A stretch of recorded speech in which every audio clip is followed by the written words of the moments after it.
Hello and welcome to another edition of No Nonsense with Pamela Wallin. Well, it was quite a election result. The MAGA movement has become a new political coalition. What does it mean for Americans? What does it mean for Canadians? What does it mean for pollsters? So we go to our friend Cliff Young. He is president of Polling and Societal Trends at Ipsos in Washington, just authored a book demystifying this whole process. It's called Polls, Pollsters, and Public Opinion. So, Cliff, welcome. I'm sure you've been up for 4 days at this point, but I just want to put out the comment from Jon Stewart. You know, he does all this dramatic stuff online, which is usually very funny, ripping his hair out and saying, "Pollsters, I don't want to ever talk to you again. Can't you get it right?" Did you get it right? I don't think we know yet, right? I think we're going to have to wait. The votes are still being tallied. I think the results will converge a bit. Harris will Yeah. get closer to Trump. We're planning on doing an assessment, end of this week, beginning of next week, to see where the polls fell, including Ipsos's. I think at the end of the day, we're going to say, maybe 2 points, underestimating Trump relative to Harris, maybe a little bit more, a little bit less, depending on the state. Yeah. I would say the following, overall, I think the understanding that Trump was the favorite, that he had a greater likelihood of winning the Electoral College. I think we're less certain about the popular vote. I think that was surprising to a certain extent. The overall average was about 1 point towards Harris. It looks like, at least the projections, that would be about 1.5 to Trump. And so there's 2 points there. Yeah. Just more specifically, I think the problem was the narrative, right? It Well, was the that's the context. thing. This is Yeah, all in the exactly. context of the media. Yeah, and so everyone, we went in thinking that Trump was probably going to win, but thinking it was going to be contested and close. And what Right. ultimately happened was we're a couple points off, and it was basically the night was a sweep. And so, Yeah. I think that's what we're dealing with now. The issue of the correct narrative. And like I always say, we have a fuzzy instrument at best when it comes to polls. Well, this is the problem. I mean, I don't want to spend too much time on this, but really, when you have so much of particularly your media, but it was pretty blatant in our country as well, when they trade in their credibility on these issues for partisanship because they're hoping for an outcome as opposed to reporting on an outcome, then everything gets skewed because you look at it through the frame that they have built, that they've constructed, which is, oh, we won't know for a week. Oh, it couldn't possibly be a sweep. Oh, it's so tight. So it also makes your job tough that way. But the other thing is you can't do the traditional kind of exit polling and any of that stuff anymore because everybody's voting for 2 months.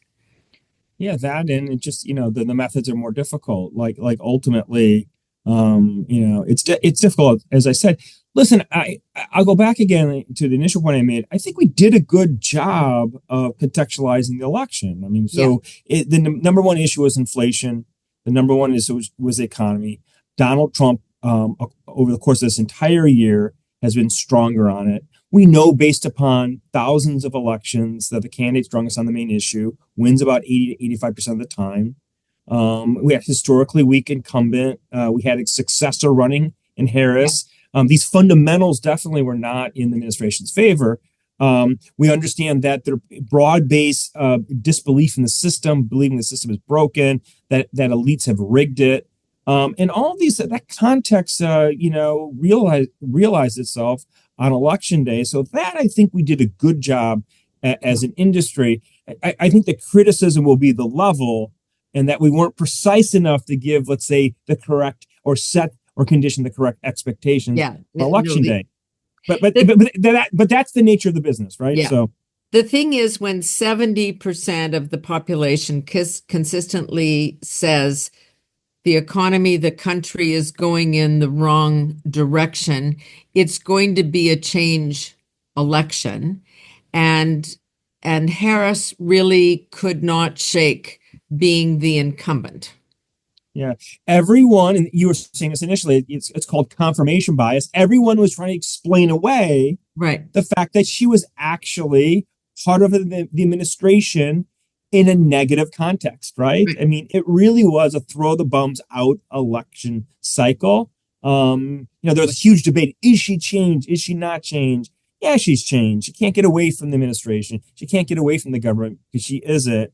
And we ultimately saw that once again, realized yesterday. Now, she tried, there was a war over the framing of the economy. And at first, she was much better at it than Trump. She was framing it as an opportunity economy for all. She was talking about some populist measures against inflation. I think initially she kept her numbers up because of that. But once the Trump campaign, got a hold of the right message, they were extremely effective and really sort of relentless at hammering home that inflation was caused by Biden and Harris. Yeah. And they The did op- that in the swing states in a very effective way. the opportunity economy is one of those vague phrases. When we see how the networks, the US networks presented it last night after all of their you know, voter polling that they were doing and pulse taking, is that people said things very specifically, like, I can't afford gas and groceries. So when they're that focused and that's how they define the economy, then talking about the opportunity economy seems like something, out there in space. Yeah, it's super abstract. And what she and her campaign were trying to do is stay away from inflation because they didn't Yeah, like inflation because it of wasn't course. good to them. They knew that. And I would even go as far as they ran the best campaign they could have, given the scenario at hand.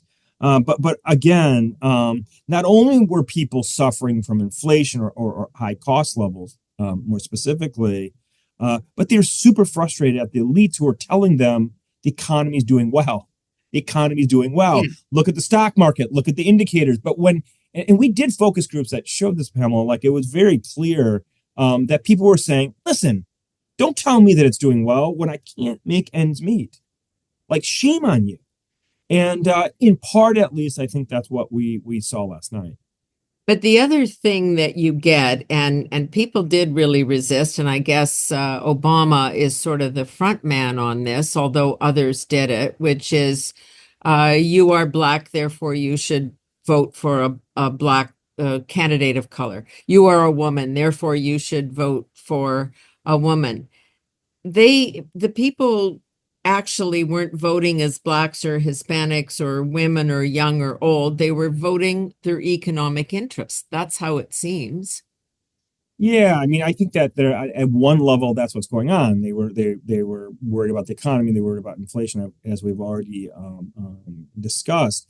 The one caveat I have is that it looks like turnout is lower. It looks like it might be somewhere between 2016 and 2020, but more importantly, there's differential turnout. It looks like Trump will be at more or less the same levels as 2020, maybe a little bit better. Um, it's Harris that seriously underperformed Biden.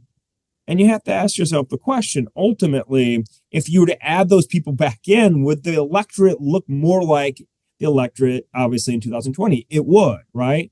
Then you ask the question, why did they stay home? But they stayed home. Why? Because they were frustrated. They were angry at the administration that Yeah. they had put in office because they too were suffering from inflation.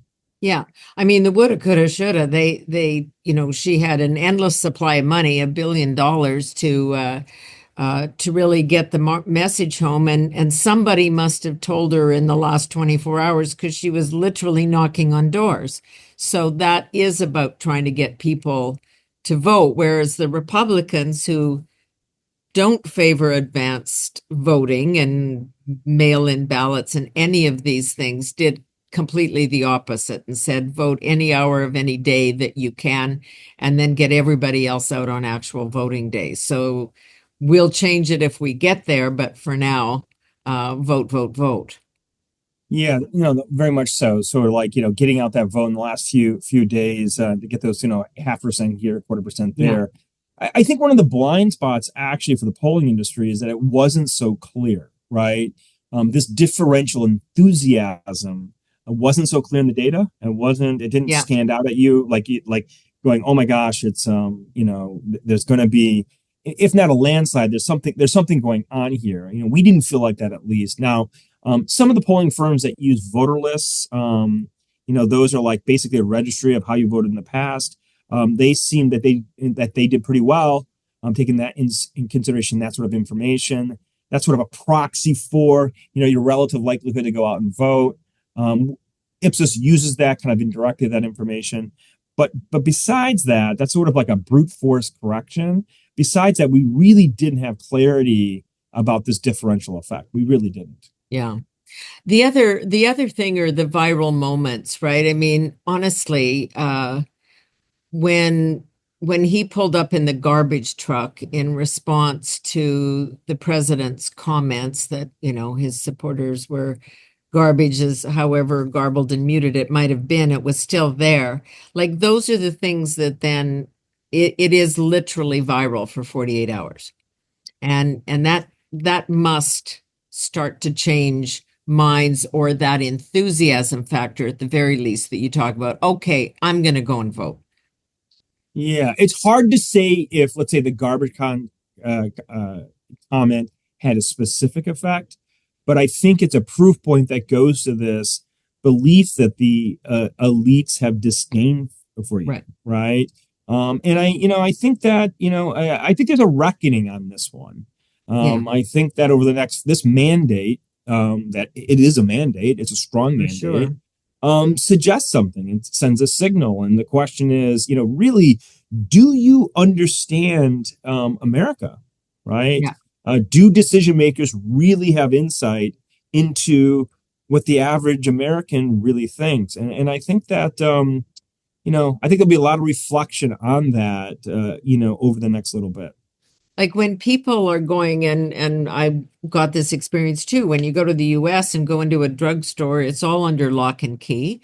These are the security issues, the theft issues, the crime issues, the illegal issue, however you frame it or see it. And then J-Lo and Beyonce are telling you to vote when everybody knows they have their own private security. Like then that becomes the shorthand for the elites don't understand what my experience is with gas and groceries. Yeah, yeah. Or doesn't know what my experience is living on the border. I mean, what was very telling for me on that issue, I did a little bit ago, a little while ago, a few months ago, I moderated a panel on immigration. Yeah, And I had a former border town mayor on the panel. He was Latino. And his point was, and a Democrat, right? And his point was, listen, Latinos are not in favor of unfettered migration. It affects them. right. It overburdens the services.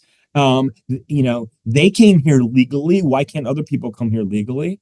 And I thought that was an interesting rationale. And so, there's an element here, whether you agree or not with it, of fundamental, the belief of the average American of fundamental fairness. So, is it fair for a trans woman to compete against a Right. biological man, to compete against a biological woman? Like that is a narrative that's rift on, let's say, on the Republican side, that's often talked about.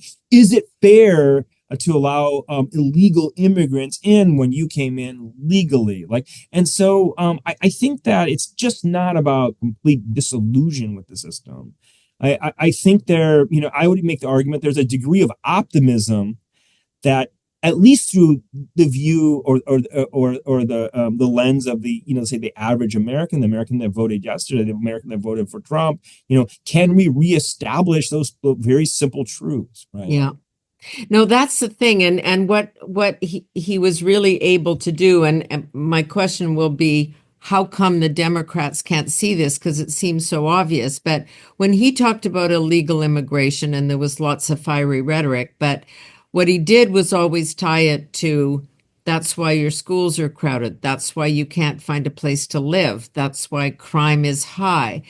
He kept bringing it back to their life, and Democrats were talking about whether this was racism and whether he was a fascist. Like they just seemed completely tone deaf. Yeah, yeah, exactly. And the sort of threats to democracy, Yeah, fascism narrative, let's set aside sort of the value judgment on whether it's the case or not. right. It does cloud the way you see things, right? And if you peel away the onion bit and don't listen to Trump, but you listen to the narratives and discussions in the center and on the right, it doesn't sound like that. It sounds like this system is rigged. I Yeah, can't get ahead. The elites look down on me. Look at what they're doing on the economy. They're telling me it's a good economy. I can't live anymore in this border town because the services are overrun. And so that the system is not fair. yeah. There's not, we need to, we need to get the system back into equilibrium when it comes to fundamental fairness. That's not Trump saying that. Trump Right. doesn't talk like that exactly, but that's how people think, right? And so I think there's something to be learned there. And that's, I'll come back to that in a sec, but that's the next argument, which is going forward, this can't also just be Trump and his crazy MAGA followers that go to the rallies with the red hats. I mean, if you look at the numbers and the depth of the representation, this is kind of a new voter coalition. The Republicans becoming the voice of the working class and the middle class and the immigrants, and the young voters really showed up for him. Young males, like surprisingly, very hard to get to the polls and in any way. So that's a new place. Yeah, it's a different win than 2016. Right, 2016 was a nose hair win, right? It right, was, right, right. it just was the dumb luck of the electoral college system, a not well liked candidate in Clinton. And you have these undertones, but no, this reiteration of Trump is much broader. And it goes to my initial point that, yeah, it's about a broken system. It's about nativism in part. You have these things there. It's obvious. The data is really clear on that. But they're also you're not going to attract 71, 72, 73, 74 million people with just that sort of rhetoric, No, right? no, Is exactly. I that no, mean, no, yeah, and so no, I'm agreeing with you. And like, yeah, so it goes to this sort of, we have to rethink it actually. And it goes to yeah. this fundamental notion of fairness. I was listening to Harold Ford Jr., sort of the resident Democrat on Fox, a very, very thoughtful and smart guy who at some point basically said, okay, Democrats, this is my party, this is our future. We really have to start thinking differently. We're listening, but we're not hearing, or we're not seeing what's there with our own eyes. And then he took it out a bit further and said this is kind of a rebuke of all the mainstream approaches, because Trump has kind of remade the Republican side, and the Democratic side has been sent to the corner. Something happened that means both sides have to change, like whether it's in the post-Trump world, but certainly now in the post-Biden, post-Harris world. Yeah, yeah. I think that's a very interesting and insightful point. I'd go as far as saying what's happened with the Republican Party is that the distance between the elites and those that govern and those that are governed has been narrowed considerably. Yeah, Whether you agree with it or not, populist protectionist policies to trade, not being involved militarily abroad, rather spending money at home. That's a very popular perspective yeah, on politics, right? And so that distance has been narrowed, if not eliminated. And I think this election sort of, I wouldn't say completes the cycle, but brings it much more in alignment. The Democrats have a problem with that because their elites do not speak the language of the exactly. people. Yeah, And listen, at the end of the day, public opinion voices its will at the election booth every 2 or 4 years. right. And I think that's what we've seen. We've seen sort of the metamorphosis of the Republican Party to one that's much more popular. When we say populist, many times it's pejorative, but let's just say popular. Yeah. There's a popular coalition, and the Democrats have a huge distance between their elites and their establishment, let's say, and the people. And just the willingness to communicate. I mean, when you've got Donald Trump and Elon Musk and JD Vance like spending 3 hours on Joe Rogan, they're talking to audiences that don't generally get talked to or certainly not listened to. Yeah, I think I'm glad that you brought up Joe Rogan. I actually, I dabbled in listening to him over, over the course of Yeah. time. But I spent the last month, listening to the last 2 years of everything. And I'm thinking of our focus groups too, like what we hear in our focus groups. And I think he represents an America that doesn't get its voice heard in other places. So going back to the initial point about this disbelief in the system, that it's rigged, that's not fair, Yeah. that sort of rhetoric, that sort of perspective, which we find in our focus groups, I think you find there as well. I mean, it's not obviously everything. Got to be careful with that, but ultimately, that's an interesting point you brought up. Well, he's not really right-wing talk radio, which has No, these little, he's a like this libertarian. guy's a, He's more libertarian in focus. yeah, And but a right, Democrat, right? He would say he came from the left on this, and then the left left him. Yeah, yeah, but it's just sort of he much more represents the average America right. than, let's say, Harris does, Yeah. right? Or the Democratic establishment. And so, yeah, I think it's an interesting sort of metaphor. It's an interesting symbol and guidepost to understand sort of where America is today. Because I think another bit of the analysis, just these little bits and pieces, are, why are Black men and women or Hispanics or voting for Trump is that, I heard a couple of people say it this bluntly, which is, look, they over prosecuted Trump.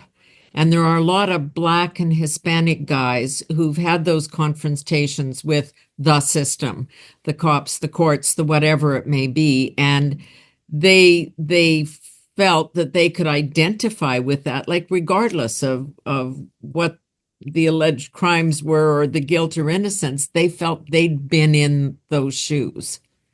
Yeah, that's interesting. I mean, I would say a lot of the favorable, let's say, shift of minorities to Trump probably is a function, one, of inflation of the economy, Yeah, I think and it's two, because economic too. many Yeah. of the ones that actually support Harris or would support the Dems didn't show up, and so there's some of Yeah. that. That said, this whole notion that the system is broken, rigged, and not fair, yeah, that like many Americans see Trump's legal travails as nothing more than politically motivated hack jobs, right?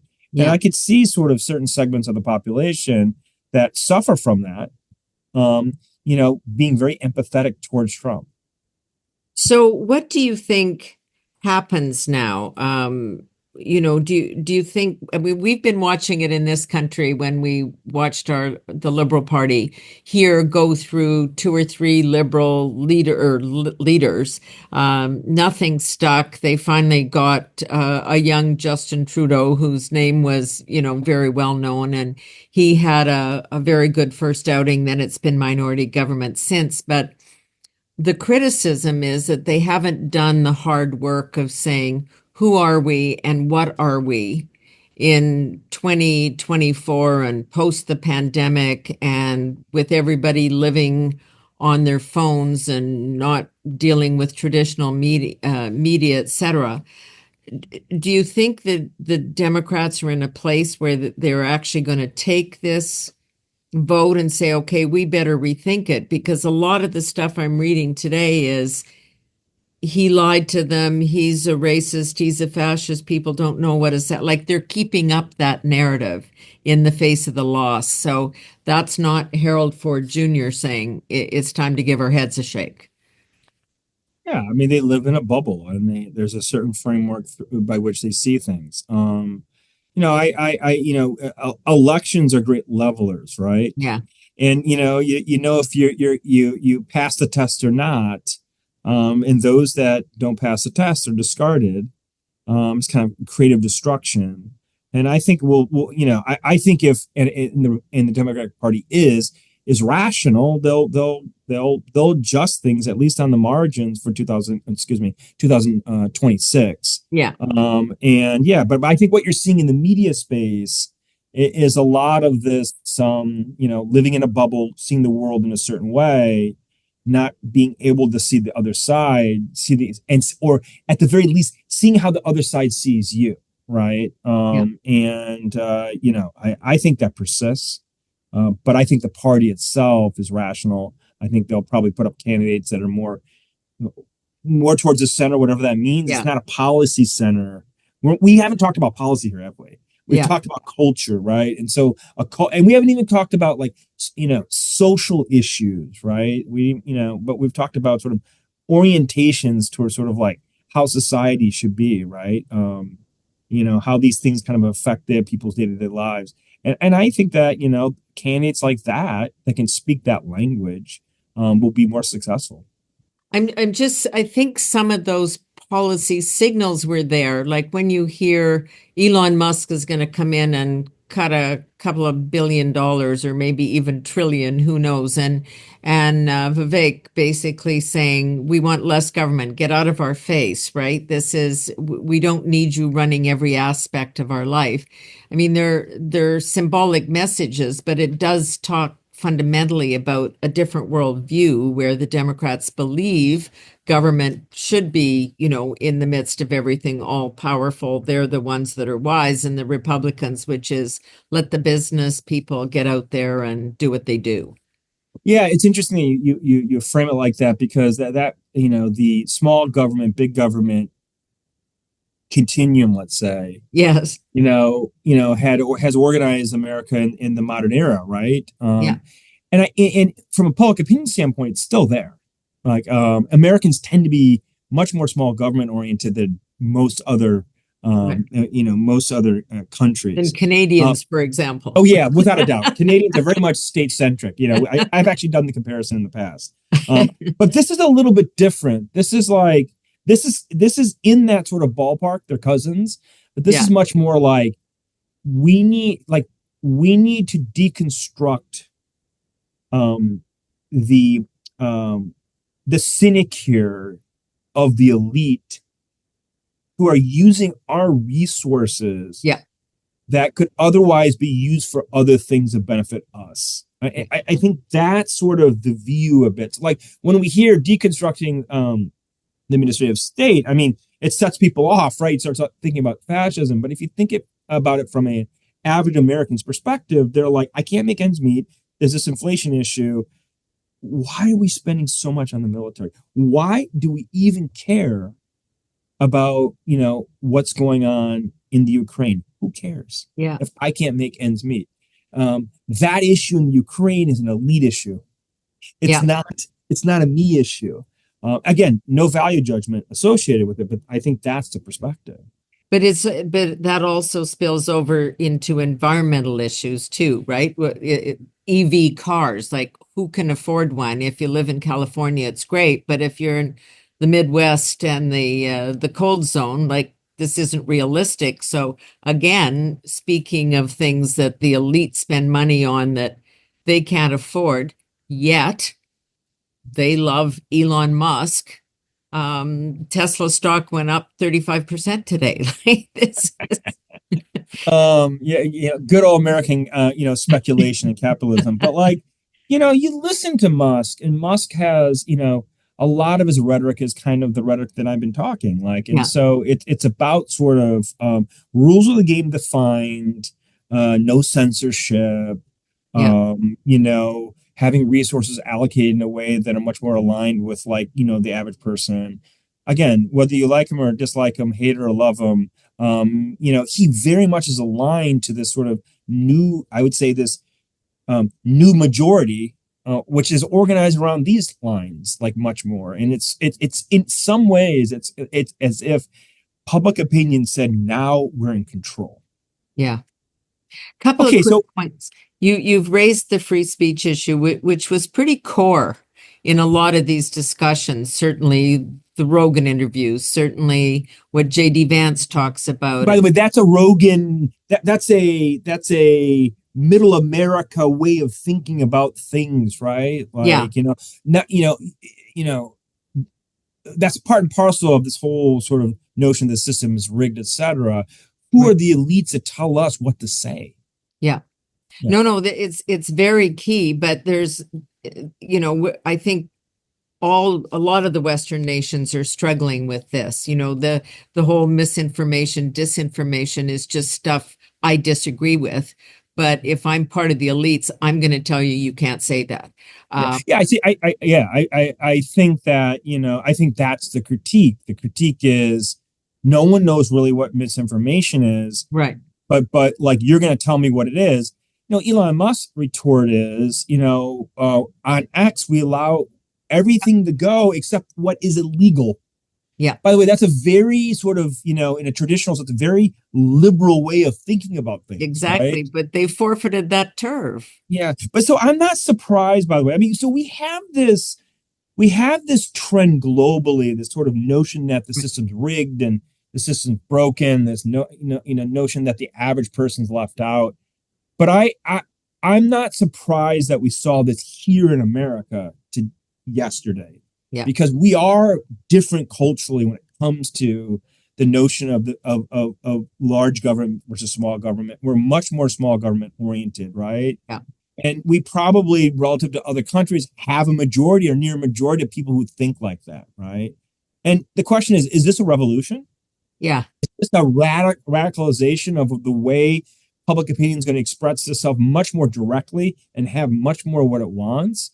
I think that's what I think people like Elon Musk think. I'm not yeah. 100% sure if that's how Trump thinks about it, right? But so he is the messenger for this movement. But I think it's interesting along those sort of lines. Let me ask, and it's kind of a final theory. So you've got all this extreme rhetoric on both sides, and people like Oprah saying there'll never be another election, and if he gets control of all the houses and the Supreme Court and this and that with no guardrails, it's just, there'll never be another. It'll just be a complete dictatorship, and he'll run the world. And the other side who says there was actually a change when he got shot, not once but twice. Um, there's nothing but, nobody would deny the power of the Trump ego, and that this is his last shot at the presidency. This is round two, and that he wants that legacy. He wants to displace the Ronald Reagans and historical figures as well, and that he is going to get stuff done, but it's not going to be crazy stuff. There's not going to be mass deportations. They're going to go and target the criminals. There's not going to be uh, pulling out of all wars arbitrarily tomorrow morning, right? He's going to try and negotiate deals. Like, do you think there's a kinder, gentler Donald Trump lurking in there, or are you of the view that without guardrails, this could be very risky? Yeah, I tend to be an optimist. I tend to be an institutionalist in the sense that, this is a country of 335 million Right, people. We don't have one economic center.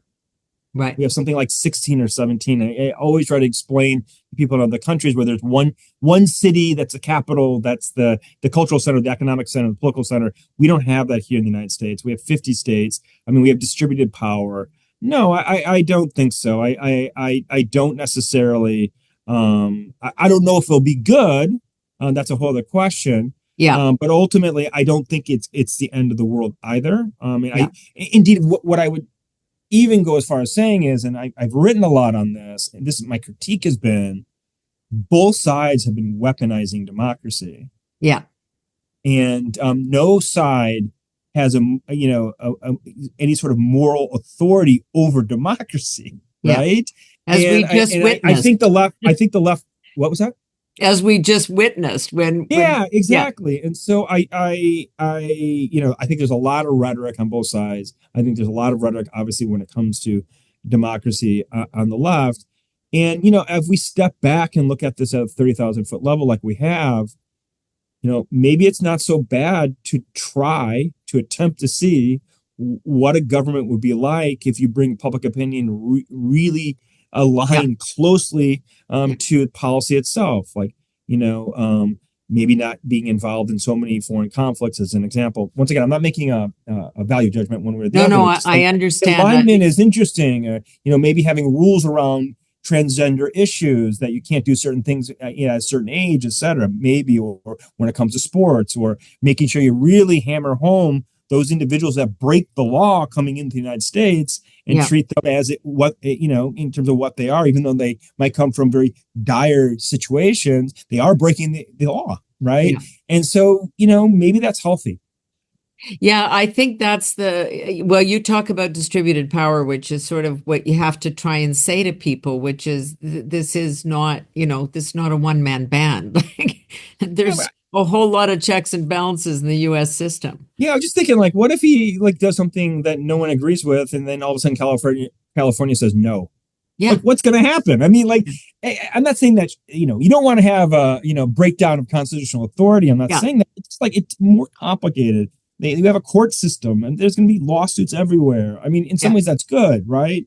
But when it comes to at the very high level of, let's say, I don't even know if Trump articulates it like this, but let's say Musk does, of this sort of state that's aligned with what people right. think and want. I mean, we haven't done that in the past. So Yeah.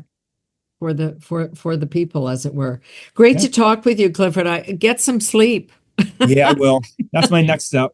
That's You your too. next president of polling and societal trends at Ipsos, based out of Washington, and the author of a new book, Polls, Pollsters, and Public Opinion. It's pretty straightforward. We have to get our heads around this.